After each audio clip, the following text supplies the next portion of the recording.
Part 3. Nanlaki ang mga mata ko sa mga tinura ni Akiro.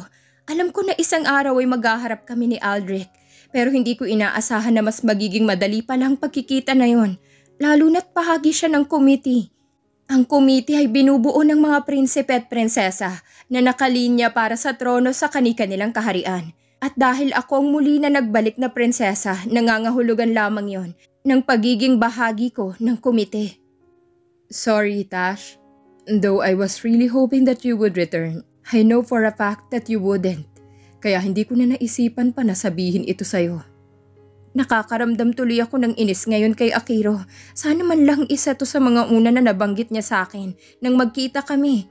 Napasimangot ako sa kanya, kaya bahagya siya na napangiti. Sorry na, little sister. Pero pangako naman na wala nang mamimilit sa inyo ng kasal. Maliban na lamang kung ikaw mismong magpumilit. Lalo naman sumama ang tingin ko sa kanya dahil sa mga makahulugan na sinabi niya na yun. I don't intend to marry anyone. Really? So paano magiging anak mo? Bakit? Ngayon lang ba nagkaroon ng disgrasyada na prinsesa? Sagot ko. Natasha, hindi na lamang sarili mong iisipin mo ngayon. Dalawa na kayo ng magiging anak mo. Kaya I suggest you start thinking about your decisions first. Hindi yun agad-agad ka gumagawa ng mga bagay na hindi na pag-iisipan. At isa pa, wala na pumipilit sa'yo ng kasal kay Aldrich. At sa akin lang, malay mo magkasundo naman pala kayo, di ba? Bakit? Sa tingin mo tatanggapin ni Aldrich ang bata na hindi sa kanya? Wala nang ganun ngayon, Aki. May pangahamon na sabi ko sa kanya. Who said so? I would, Tash. If may responsibilidad na ang babae na mamahalin ko, pero bahagi yun ng nakaraan niya na nais niya ng itama, tatanggapin ko. And I know Aldrich would do the same. After all, matagal ko na rin siya na nakakasama at nakilala ko na rin siya. Nagkibit-balikat na lamang ako sa tinura niya at muli na sumandal. Gaya ko hindi rin agad nagpapatalo si Akiro sa mga opinyon na meron siya, kaya alam ko hindi matatapos ang usapan na ito kung patuloy lamang ako nasasagot sa kanya. I'll take my leave. Magpahinga ka na muna at kailangan mo ng lakas sa muli na pagharap sa mga magulang natin. Hinalikan niya ako sa noo tsaka tuluyan na lumabas ng aking silid. Nang wala na siya, muli ko na inilibot ang tingin ko sa bawat sulok ng aking silid. Tumayo ako at lumapit sa may balkonahe. Buhat dito ay tanaw na tanaw ang malawak na lupain, ang malamig na simoy ng hangin at maraming puno ang muling nakapagbigay sa akin ng kakalmahan. Umupo ako sa silya na nakaharap sa magandang tanawin. Sumandal ako at muli na pumikit. Ang dami ng alaala na muli na nagbabalik sa akin. Mga alaala na humantong sa sitwasyon ko ngayon. Mga pangyayari na tinakasan ko. Princess Atasha Minette Altamirano is to wed Prince Aldrich Lorius of the Royal Lorius line. Parang nabingi ako sa tinura na yun ng executive assistant to the king habang kami nasa isang pagpupulong. Nang rumihistro sa utak kong narinig, ay mabilis ako na tumayo at hinampas ang lamesa. What? Nagtinginan sa akin ang lahat ng nasa pagpupulong na yon na kinabibilangan ng hari at reyna, si Prince Akiro at ang royal advisors. Princess Atasha Minette, pagsasaway sa akin ni Prince Akiro. No! Malakas na sigaw ko pa sa kanila at akma na lalakad palabas ng kwarto nang magsalita ang hari. Sit down, princess. Galit na utos niya habang madilim ang mga mata na nakatingin sa akin. Alam ko na wala akong laban at wala akong magagawa pag nagsalita ang hari. Pabuntong hininga ako na muli na bumalik sa pagkakaupo. Salubong ang kilay ko at napupuno ng galit at puot ang puso ko ngayon. Hindi ako makapaniwala na ako mismo ay mahaharap sa isang arranged marriage. Bakit nila ito ginagawa? Princess Atasha, sa ayaw at sa gusto mo'y makakasal kayo ni Prince Aldrich. Napag-usapan na ito ng parehong pamilya. Patuloy na paliwanag pa ng hari. Hindi ako papayag. Buhay ko to. At hindi ako makakapahayag na magpakasal sa isang tao na hindi ko kakilala. At lalong hindi ako magpapakasal sa isang tao na hindi ko mahal. Princess Atasha, muli na pagsasaway sa akin ni Prince Akiro. Sinamaan ko naman siya ng tingin. Alam ko na wala siyang kasalanan. Pero sa ngayon ay gusto ko na mailabas ang lahat ng galit na nararamdaman ko. Galit sa hari at sa reyna sa pagdedesisyon ng bagay na to. Princess Atasha, you can learn to love Prince Aldrich on the curse of your marriage. He is a good man, And I know you will like him. Singit naman na paliwanag ng Reyna na nakapagtataka na sa mga oras na to ay kalmadong pakikiharap sa akin sa kabila ng pagwawala na ipinapakita ko ngayon sa harap ng royal advisors. The marriage will take place and will happen, whether you like it or not, princess. Huling tura ng hari, tsaka humarap sa prinsipe. The wedding will happen. Start the preparations for the engagement. At sabihan ng mga Lorius na tinatanggap natin ang proposisyon nila ng kasal. Akiro! Sigaw ko. That is Prince Akiro, Princess Atasha. Sabi ng Reyna, nangungusap ang mata na napatingin ako kay Prince Akiro. Nagmamakaawa na wag siyang pumayag sa kasal na ito. Nakatitig lamang siya sa akin ng walang ekspresyon. Hindi ko mabasa kung anong tumatakbo sa isip niya. Gusto ko ng panghinaan ng loob. Pati ba naman si Prince Akiro? Ang nag-iisa na kakampi ko'y sumasang-ayon sa desisyon ng pagpapakasal ko. Naramdaman ko na lamang ang pagpatak ng mga luha ko. Kailangan ko na gumawa ng paraan kung pababayaan ako ni Akiro na matuloy ito. Ako ay hindi. Hindi ako kailanman magpapakasal sa tao na hindi ko kilala at hindi ko mahal. The meeting is adjourned. Guide the princess to her room. Utos pa ng hari sa assistant. Ako na lamang ang maghahatid sa prinsesa. Singit ni Akiro na tinanguan naman ng hari at Reyna. Magalang siya na yumukod bilang pagpapaalam samantalang hindi ako kumilos. Iginiyan na niya ako palabas ng conference room at papunta sa elevator. Tahimik kaming pareho. Wala ning isa man na nagsasalita. Gulong-gulong isip ko sa balita na narinig. Hindi ko maintindihan kung ano pang kailangan nila na patunayan at kailangan ko pa na maikasal sa isang tao na hindi ko man lang nakikita pa. Pagdating sa isang silid ay wala akong imik na dumiretso sa balkonahe. Kailangan ko na sariwang hangin upang mapakalmang naguhurumentado ko na isipan. Naramdaman ko ang pagsunod ni Akiro sa akin. Atasha, paninimulang salita niya at masuyo ako na inakbayan at parehas namin na tinanawang malawak na lupain sa harap namin. Bakit, Aki? Bakit kailangan ko na magpakasal? Bakit ka pumayag? Ikaw lang ang kakampi ko at ikaw lang ang inaasahan ko na magtatanggol sa akin. Pero bakit, Akiro? Bakit mo sila pinabayaan na magdesisyon para sa buhay ko? Dire-diretso na salita ako sa kanya. Kasunod ang mga paghikbi ko. Hindi matigil-tigil ang pagpatak ng luha sa mga mata ko. Sorry, Atasha. Alam mo naman na pag silang nagdesisyon ay wala tayong magagawa. Pero sa tingin mo ba pababayaan kita? I will help you. That's a promise. But I just need to get to know Aldrich first. Mas magiging madali ang lahat kung parehas tayo na hindi papayag sa kasunduan.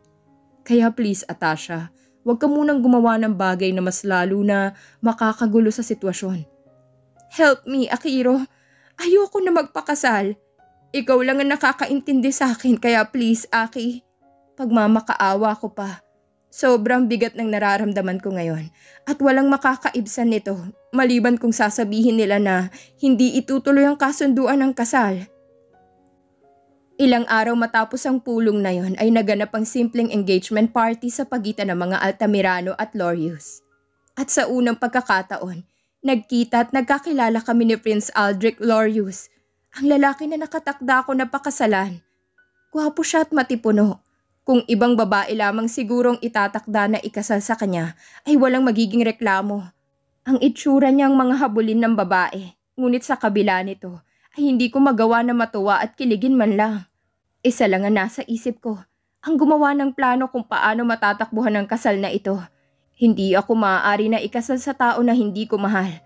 Sagradong tingin ko sa pagpapakasal at hindi isang oportunidad na palawigin lamang ang kayamanan at kapangyarihan. Princess Atasha, nakangiti na bati niya sa akin. Marahan siya na tumabi sa kinatatayuan ko. Prince Aldrich, sagot ko. It's a pleasure to finally meet you. I've been so intrigued kung sinong pakakasalan ko. And I must say, my parents made an excellent choice. Aniya pa. I can't say likewise. I never agreed to this marriage. Mataray na sagot ko. Akma ako nalalayo sa kanya nang marahan niya ako nahawakan sa braso na nagpatigil sa akin. Hinarap ko siya at tinitigan sa mga mata. I have actually expected this, Princess. And I am sorry that you feel forced to agree to this marriage. But for our family's sake, we can maybe at least try. Pakiusap pa niya. I am sorry, Prince Aldrich. I just can't right now. I appreciate the gesture, but I really want to be alone at the moment. Nakita kong bigla na paglungkot sa mukha niya nang sabihin ko yon. Alam ko na nagiging unfair ako sa kanya, pero pakiramdam ko hindi rin naging patas ang mga magulang namin sa aming dalawa nang ipagkasundo kami sa kasal na hindi man lang tinatanong ang opinyon namin. I am really sorry that my parents proposed that marriage. I would have gladly get to know you first, even without the proposal. Nararamdaman kong kabaitan ng lalaki na kaharap ko. Pero sa kabila nito, ay masyado ko na nabubulag sa galit na nararamdaman ko sa mga magulang ko. At isa lang ang paraan na naiisip ko ngayon, ang lumaya sa takbuhan ng nakatakda na kasalan na ito. Princess Atasha, katok sa pintuan at pagtawag sa aking pangalan ng muli ang nagpabalik sa akin sa kasalukuyan. Pasok! Sigaw ko. Paglingon ko nakita kong isang katulong na palapit sa akin. Marahan siya na yumuko at nginitian ko naman. Pinapatawag na po kayo ng Hari at Reyna para kumain. Magalang na sabi niya sa akin at iginiya ang kamay sa direksyon ng pintuan. Tumayo naman ako at naglakad. Huminto muna ako sa tapat ng kama tsaka humarap sa katulong. Susunod na ako. Aantayin ko po kayo sa labas, Princess. Bilin po ng Hari at Reyna. Pagpapaalam niya tsaka tuluyan na lumabas ng pintuan. Nag-ayos lamang ako sandali at lumabas na sa kwarto. Sinundan kong katulong sa elevator. Pagkalabas ng elevator ay nagulat ako na hindi sa dining area ang punta namin. Saan daw ang dinner? Tanong ko. Sa Great Hall, Princess. Sa Great Hall? Bakit? May bisita ba? May mga ilang panauhin lang po. Tipid na sagot niya sa akin na parang ayaw na magbigay ng ano pa man na impormasyon. Papasok na ako sa pintuan ng Great Hall nang may bigla na tumawag sa akin. Princess Atasha. Paglingon ko nakangiti sa akin ng lalaki na hindi pa ako handa na makita. Ang lalaki na tinakasan ko. Prince Aldrich. Nagulat ako pagbukas ng pintuan ng Great Hall nang makita na hindi ito simple na dinner lamang ng aming pamilya. Muli ako na binalot ng kaba at pag-aalinlangan. Naritong pamilya ni Aldrich at mga advisors. Kinabahan ako na baka muli na naman kami na ipagkasundo ng aming mga magulang. Kapag nagkataon, mas malaki ang komplikasyon nito, lalo na't buntis ako kay Colton. Princess Atasha, let's go. Bulong sa akin ni Aldrich na hindi ko namalayan na nakalapit na pala sa may gilid ko. Inilahad niya ang kanyang palad sa akin. Nakita kong pagsulyap sa amin dalawa ng mga tao sa loob. Nagdadalawang isip man ay inabot ko ang kamay na inilahad ni Aldrich sa akin. At sabay kami na pumasok sa loob. Nakita kong pagsilay ng ngiti sa mga magulang ko. Princess Atasha. Bati ng ina ni Aldrich na lumapit pa sa amin. Siya si Queen Isabel. Queen Isabel? Magalang na tugon ko, sabay yukod sa kanya. Mom, sagot naman ni Aldrich. Nagulat ako na ganun lamang ang tawag niya sa kanyang ina. Lumingon sa akin si Aldrich at masuyo na ngumiti. It's okay, Atasha. Hindi naman ito formal dinner. We can forgo the titles. Right, Mom? Ngumiti naman ang ina niya. Atasha, anak, we're sorry. Malamang nagulat ka sa biglaan na dinner. Paliwanag ng aking ina na lumapit din sa amin. Masuyo siya na nakangiti, kaya nginitian ko na lamang din siya. Don't worry, Atasha. They won't force marriage anymore. They have learned their lesson. Dagdag naman ni Aldrich sabay bulong sa tenga ko. Lalo ng mga magulang ko. At salamat sa iyo na nagising sila sa katotohanan na hindi lahat ay mapipilit nila sa kung anong gusto nila. Nagulat ako sa tinura na yon ni Aldrich kung kaya't sumilay ang totoo ng ngiti sa mga labi ko. We'll leave you two together. Pagpapaalam ng ina ni Aldrich at sumama sa aking ina pabalik sa umpukan ng mga bisita. Nagkita na pala kayo. Pareho kami na napalingon ni Aldrich sa boses na yon ni Akiro, nakakapasok pa lang sa hall. Malapad ang ngiti niya nang lumapit sa amin. Tinapik pa niya sa balikat si Aldrich at sabay nag-fist bump. Teka, meron ba ako na hindi alam? Ganito na sila kalapit sa isa't isa? Nagpapalit-palit ang tingin ko sa kanilang dalawa. Huwag ka nang magulat, Tash. Magkabarkada na kami ni Aldrich.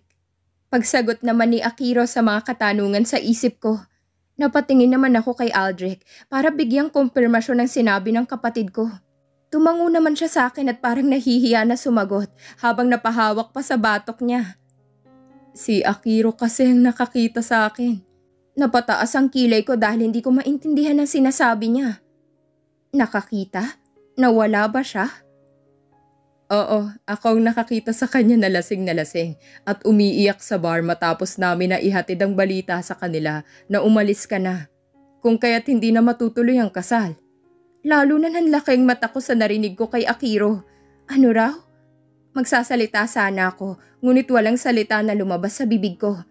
Ano bang dapat ko nasabihin sa kaalaman na yun? Muli ako na napatingin kay Aldrich at kitang-kita kong pamumula ng pisngi niya sa hiya dahil sa sinabi ni Akiro. I'm sorry. Ito na lamang ang nasabi ko, tsaka ako napayuko. Nahihiya rin ako kay Aldrich dahil siyang sumalo sa lahat ng pinaggagawa ko. At totoo na nagigilty ako sa nagawa ko sa kanya. Hey, you don't have to apologize for that. Wala kang kasalanan sa lahat ng yun. Kung meron man na may mali, hindi ikaw yun, kung hindi ang mga magulang ko.